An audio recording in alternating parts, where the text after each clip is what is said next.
यज्ञ की प्रोसेस से उन तक अपना मैसेज भेजते हैं। आप सनातन धर्म से संबंधित जो भी कर रहे हैं उसके पीछे एक डीपर वैलिड रीजनिंग है। जब आपके मन में क्वेश्चनिंग पैदा हो तो आप उस क्वेश्चनिंग से डिसइंटरेस्टेड मत होइए, फिर तो इरेशनल बिहेवियर हो गया। अगर आपके मन में क्वेश्चनिंग है तो फिर डीपर इंक्वायरी के साथ उसको फाइंड आउट कीजिए, ये एक बेटर रैशनल बिहेवियर है। हर एक चीज का एक विज्ञान है। मैं आपसे निवेदन करूं, वैदिक फिलॉसफी कहीं पर भी out of the context and science नहीं जाती। सब जगह विज्ञान को बहुत उन्नत तरीके से पेश किया गया है। पूरी दुनिया में विज्ञान को, तभी तो भारत ऐसा है जो चंद्रयान के ऊपर भी स्वास्तिक बनाकर उसे रवाना करता है। अगर हम पश्चिम में देखें, ये जो struggle between science and religion है, ये इंडियन थॉट नहीं है, ये भी एक वेस्टर्न थॉट है।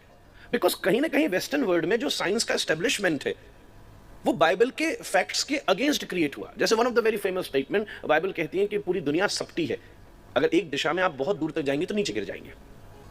And this has been followed for many years. एक कोपरनिकस नाम का व्यक्ति हुआ, उसने इसको चैलेंज किया, गैलीलियो गैलीली ने भी किया, और फिर कोपरनिकस एक जहाज में व्यक्ति को भेजा गया जो लगभग 3.5-4 वर्ष में एक पूरा राउंड लेकर के आया। Then the western world knew कि पृथ्वी गोल है। पर भारतीय विज्ञान में हजारों साल से, जब से हमने वाराह का स्वरूप देखा, 5000 वर्ष से पृथ्वी का एक नाम है भूगोल। एक स्फीयर, एक राउंड फॉर्मेट में है। हर क्रिया में हम विज्ञान के साथ चलने वाले लोग हैं। इतना minute measurement of time, space, एक एक चीज यहां उपस्थित है।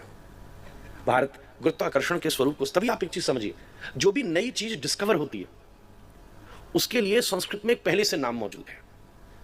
अगर किसी लैंग्वेज में किसी चीज की डिस्कवरी नहीं है तो उसमें वोकैबुलरी भी नहीं होगी।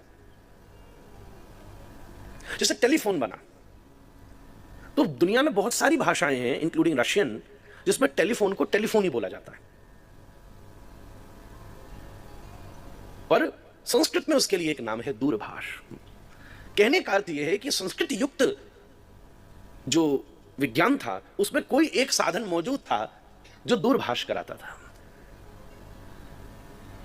बहुत सारी भाषाओं में टेलीफोन का ट्रांसलेशन नहीं है। ऐसे हजारों शब्द। अब मैं अगर आपको फोन के साथ मोबाइल फोन की बात करूं तो mobile phone is a fresh discovery. Sanskrit में उसके लिए शब्द बनाया गया है, मूल शब्द नहीं है, ये भी मैं एक्सेप्ट करूंगा। उसके लिए फिर बोला जाता है चलित दूरभाष संस्कृत में। But now because of the quality of a दूरभाष we have put an adjective that something which is movable, तो चलित।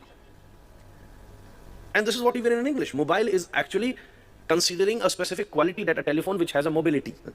But somehow we have used this adjective word as noun. It's a grammatical mistake though. If we are using the word mobile, that doesn't mean mobile is not a noun. It's an adjective. A telephone which can have a mobility, isn't it? A wireless. हम इस पर we can go ahead like anything. तो भारतीय विज्ञान बहुत व्यवस्था से चलने वाला है। वेद एक स्वतंत्र विज्ञान, एनर्जीज पर काम करता है, प्रकृति के साथ संबंध बैठाता है। आप इसको अगर गहराई से समझेंगे